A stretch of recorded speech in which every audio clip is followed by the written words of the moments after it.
اور نماز کا وقت ہوا، اذان ہوئی تو 1,00,000 لوگوں نے اسی وقت مولانا احمد علی لاہوری رحمۃ اللہ علیہ کی قیادت کے اندر نماز ادا کی۔ یہ ہمارے اکابرین تھے کہ اس وقت 1,00,000 لوگ بھی جو نکلے ہوئے تھے ان میں سے ایک بھی بغیر وضو کے نہیں تھا۔ پھر جا کر یہ ختم نبوت لڑی گئی ہے۔ یہ سلسلہ چلتا رہا۔ 1974 میں قومی اسمبلی کے اندر یہ چیز پیش کر دی گئی، 11 دن ان مرزائیوں پر اور 2 دن لاہوری گروپ پر۔ صدر الدین جو ان کا لاہوری گروپ کا تھا اور ناصر محمود جو مرزا قادیانی کا خلیفہ تھا، ان پر جرا ہوئی، بحث ہوئی۔ اٹارنی جنرل نے اس بحث کو سمیٹا۔ اٹارنی جنرل کے علاوہ ان سے گفتگو کرنے کی کسی کو اجازت نہیں تھی۔ تو ساری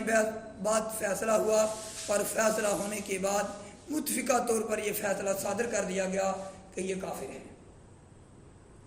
اور پھر 1984 میں ضیاء الحق کے دور کے اندر ان کو شعائر اسلام استعمال کرنے سے روک دیا گیا کہ یہ اپنے آپ کو مسلمان نہیں کہہ سکتے۔ پھر اس پارلیمنٹ کے اندر جن بزرگوں نے جو کردار ادا کیا ہے ان میں بڑے بڑے حضرات مولانا مفتی محمود صاحب رحمۃ اللہ علیہ، مولانا شاہ احمد نورانی رحمۃ اللہ علیہ،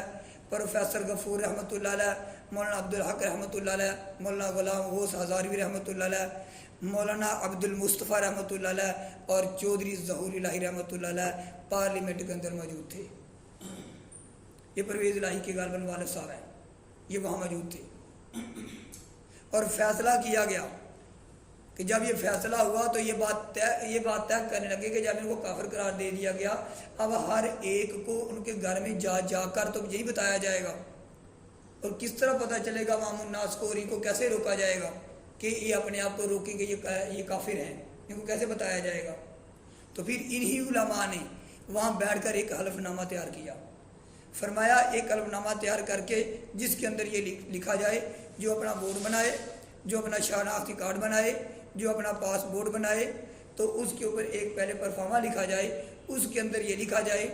جب تک کہ وہ آخری نبی حضرت محمد رسول اللہ صلی اللہ علیہ وآلہ وسلم کو نہیں مانتا، اور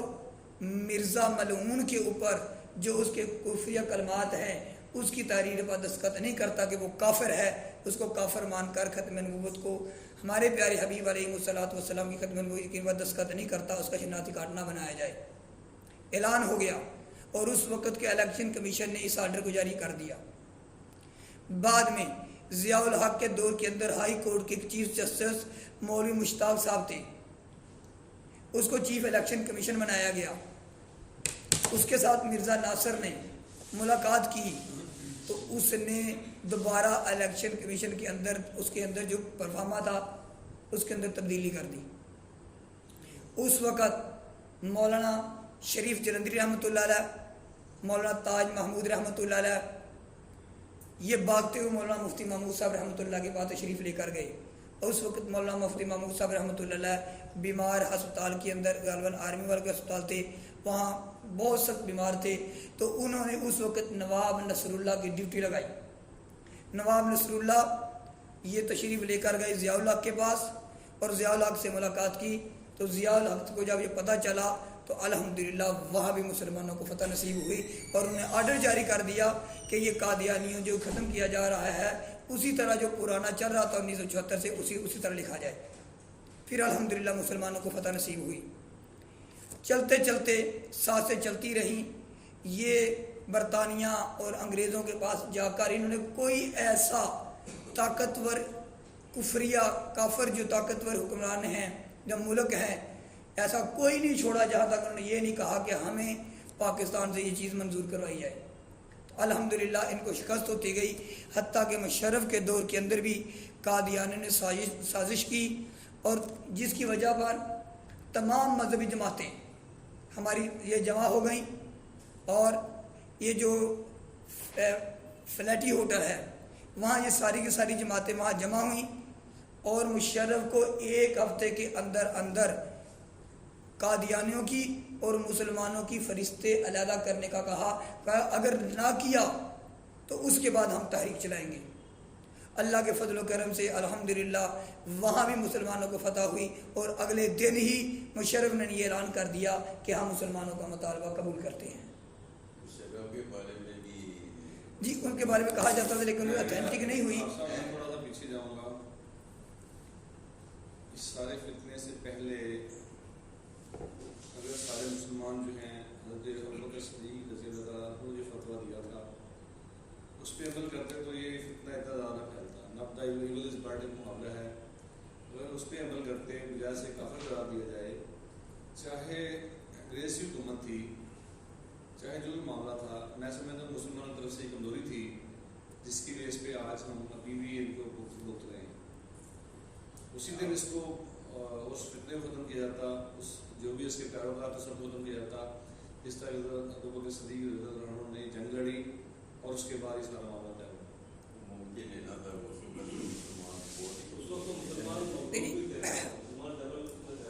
اسمبلی کے اندر معاملہ چل رہا تھا تو اس سے باہر ملک کے جو آئین ہیں ان سے باہر تو نہیں جا سکتے تھے، اس حوالے سے انہوں نے جو کیا۔ البتہ علماء اس وقت جو کوشش کر رہے ہیں کہ اس وقت جو کوشش ایک رہ گئی وہ یہ رہ گئی تھی کہ وہاں یہ منظور کروا لیا جاتا کہ کوئی مسلمان بھی قادیانی نہیں ہوگا، اس پر بھی پابندی عائد کر دی جاتی تو یہ پھر بھی رک جاتا، پھر جتنے تھے آج مر جاتے اور اس طرح جاتے، جو بھی جاتا اور مرتد ہو جاتا اسے مار دیا جاتا۔ یہ ایک منظور کروانے والی ایک بات رہ گئی تھی، آج اس کی کوشش کر رہے ہیں اور اس بات پر، لیکن شاید اس وقت ذہن میں نہیں آیا، اس طرح کوئی معاملہ نہیں ہوا۔ جی تو اس والے سے وہ ایک بات رہ گئی ہے۔ پھر چلتے چلتے نواز شریف کا دور آیا تو نواز شریف کے دور کی حکومت کے اندر انہوں نے علماء سے وعدہ کیا کہ ہم اس میں تبدیلی نہیں کریں گے، لیکن آخری وقت میں جب ڈرافٹ وزیر قانون کے پاس آیا تو اس کے اندر اس نے نوشا رحمان، عامر رحمان، ڈپٹی اٹارنی جنرل جو قادیانی تھا